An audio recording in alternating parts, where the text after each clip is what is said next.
বন্ধুরা, ঘরে থাকা সামান্য উপকরণ দিয়ে আজ তোমাদের বানিয়ে দেখাবো দুর্দান্ত স্বাদের সজনে ডাঁটার রেসিপি।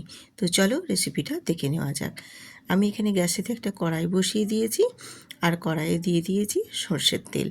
সর্ষের তেলটা খুব ভালো করে গরম করে নিয়ে ভেজে নেব এখানে কয়েকটা চিংড়ি মাছ। চিংড়ি মাছগুলোকেও একটু নাড়াচাড়া করে একটু উল্টে পাল্টে ভেজে নেব। চিংড়ি মাছ খুব বেশিক্ষণ ভাজতে কিন্তু সময় লাগে না, আর চিংড়ি মাছ খুব বেশি করে ভাজারও প্রয়োজন নেই। খুব বেশি ভাজলে কিন্তু হার্ড হয়ে যায়, তাই উল্টে পাল্টে একটু হালকা করে চিংড়ি মাছগুলোকে একটু লালচে করে ভেজে তুলে নিলাম। এবারে ওই তেলের মধ্যে আবারও আমি হাফ চামচ তেল অ্যাড করে দিলাম। তেলটা গরম হয়ে গেলে এবারে দিয়ে দেবো ওর মধ্যে আমি হাফ চামচ পাঁচ ফোড়ন। ফোড়নটা ভাজা হয়ে গেলেও ওর মধ্যে দিয়ে দেবো এবারে পেঁয়াজের কুচো, আর দেবো দুটো কাঁচা লঙ্কা। দিয়ে পেঁয়াজটা একটু নাড়াচাড়া করে ভেজে নেব। হালকা ব্রাউন কালার চলে আসলেই এবারে ওর মধ্যে আমি অ্যাড করে দেব কেটে রাখা সবজি। যেমন এখানে দিয়েছি সজনে ডাঁটা, আলু, বেগুন। সজনে ডাঁটা, আলু, বেগুন দিয়ে আজকে আমি এই রেসিপিটা বানাবো। আর বাড়িতে ছিল কয়েকটা বিনস, সেটাও আমি এখানে অ্যাড করে দিয়েছি। এটা অপশনাল, তোমরা দিতেও পারো, নাও দিতে পারো। আর এখানে আমি সবজিগুলো দিয়ে দিয়েছি স্বাদ মতো নুন, কাশ্মীরি লঙ্কার গুঁড়ো আর হলুদের গুঁড়ো দিয়ে আমি সবজিগুলো এবারে একটু ভালো করে নাড়াচাড়া করে কষিয়ে নেব। এইভাবে একটু কষিয়ে নিলে খুব ভালো করে কিন্তু কষানো হয়ে যাবে। আর যেহেতু এখানে নুন দিয়ে দিয়েছি, সবজিগুলোও বেশ আস্তে আস্তে একটু নরম হয়ে আসবে। আমি রূপা, ব্লগস উইথ রূপা চ্যানেলে আপনাদের সবাইকে স্বাগত জানাই। সবাইকে স্বাগত জানিয়ে আজকে আমি সজনে ডাঁটার একটা রেসিপি আপনাদের সাথে শেয়ার করছি। যদি ভালো লেগে থাকে অবশ্যই চ্যানেলটিতে সাবস্ক্রাইব করে সুন্দর করে একটা কমেন্ট করবেন, আর ভিডিওটিতে একটি লাইক দিয়ে দেবেন। আপনাদের একটা লাইকে আমাদের ভিডিও বানাতে অনেক উৎসাহ জাগায়। তো খুব সুন্দর করে দেখো, আমি সবজিগুলোকে একটু কষিয়ে নিয়েছি ঢেকে ঢেকে। এরপর এখানে অ্যাড করে দিলাম একটা টমেটো। টমেটোটা দিলে কিন্তু এই তরকারির স্বাদটা আরও সুন্দর হয়, আর টমেটোতে একটা সুন্দর কালারও নিয়ে আসে। এরপর এখানে অ্যাড করে দিলাম আমি মশলা। এখানে মশলা হিসেবে দিয়েছি হাফ চামচ সর্ষে আর হাফ চামচ পোস্ত।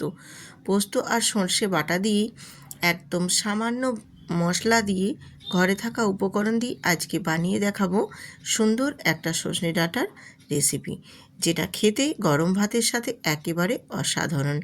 ভীষণ সুন্দর হয় খেতে এই সজনে ডাঁটার রেসিপিটা। আমি আজকে চিংড়ি মাছ দিয়ে এটা তোমাদের বানিয়ে দেখাচ্ছি। তোমরা নিরামিষভাবেও যদি করতে চাও এটা, সেক্ষেত্রেও ভীষণ সুন্দর হবে।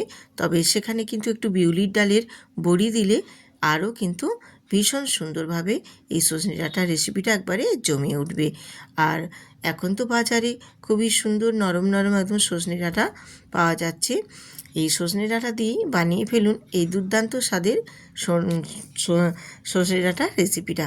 খেতে একেবারেই অসাধারণ লাগে কিন্তু। আমি এখানে দেখো সর্ষে পোস্ত দিয়েও খুব ভালো করে একটু কষিয়ে নিয়েছি। কষানো হয়ে যাওয়ার পর এখানে পরিমাণ মতো আমি জল দিয়ে দিয়েছি। তো খুব বেশি কিন্তু জলটা দিতে যাবেন না, একটু অল্প জল দিয়েই এখানে তরকারিটা করতে হবে, একটু গামাখা গামাখা করে। খুব বেশি ঝোল ঝোল হলে কিন্তু ভালো লাগবে না। দিয়ে একটু ঢাকনা দিয়ে ঢেকে ফুটিয়ে নিয়েছিলাম। দেখো বেশ সুন্দরভাবে কিন্তু তরকারিটা ফুটে উঠেছে, আর সবজিগুলোও বেশ সুন্দরভাবে একদম মোটামুটি অনেকটাই পরিমাণে সেদ্ধ হয়ে গেছে। আমি তোমাদের দেখিয়ে দিচ্ছি, আর একটু অল্প বাকি আছে, সেটাও আমি একটু নাড়াচাড়া করে নিয়ে আবারও একটু ঢাকনা দিয়ে ঢেকে দেব, যাতে করে বেশ সুন্দরভাবে সব কিছুটাই একদম সেদ্ধ হয়ে যায়। তো তার আগে আমি দিয়ে দেবো এখানে কয়েকটা কিছু একটু ধনেপাতা কুচি। 2-3টে গাছ আমি এখানে ধনেপাতা খুব ভালো করে ধুয়ে কুচি করে দিয়ে দিয়েছি। দিয়ে আবারও একটু নাড়াচাড়া করে নিয়ে এরপর ঢাকনা দিয়ে ঢেকে আমি আবারও মিনিটখানেক আমি ফুটিয়ে নেব। তাহলেই তরকারিটা আমার একেবারে পারফেক্টভাবে রেডি হয়ে যাবে। এই রকম সজনে ডাঁটার রেসিপি গরম গরম ভাতের সঙ্গে কিন্তু বেশ ভালোই লাগে। কিছু না, সামান্য উপকরণ দিয়েই কিন্তু বানিয়ে নেওয়া যায়, আর খেতে হয় একেবারেই অসাধারণ। আমি আবারও একটু ঢেকে নিয়েছিলাম। ঢেকে নেওয়ার পর দেখো আমার ঝোলের গ্রেভি গ্রেভি হয়ে গেছে, আর আলুটাও একদম খুব সুন্দরভাবে সেদ্ধ হয়ে গেছে, সেটাও তোমাদের দেখিয়ে দিলাম। এই ব্যাস, আর কিছু না, এই উপকরণ দিয়ে বানিয়ে নেবেন, খেতে একদম ফাটাফাটি। এরপর আমি গ্যাসটা অফ করে এবারে আমি নামিয়ে নেব, কারণ আমার তরকারিটা পুরো কমপ্লিট হয়ে গেছে। নামিয়ে নিয়ে তারপর আমি সার্ভ করে তোমাদের দেখিয়ে দিচ্ছি। এই রকম সজনে ডাঁটার একটা রেসিপি যদি গরম গরম ভাতের সাথে থাকে, তাহলে আর কিছুই কিন্তু লাগবে না, ভীষণ সুন্দর হয়। তো বন্ধুরা, কেমন হলো কমেন্ট করে কিন্তু জানাতে একদম ভুলবেন না। আর যেসব নতুন নতুন বন্ধুরা আজকে ভিডিওটিতে ভিজিট করেছেন, অবশ্যই চ্যানেলটিতে সাবস্ক্রাইব করে বেল আইকনটি প্রেস করে দেবেন। আবার আসবো আর একটি নতুন রেসিপি নিয়ে। আজ এইখানেই শেষ করলাম। সবাই সুস্থ থাকুন, ভালো থাকুন। আবার আসবো পরবর্তী নতুন আরেকটা রেসিপি নিয়ে। আজ এই পর্যন্তই, টাটা।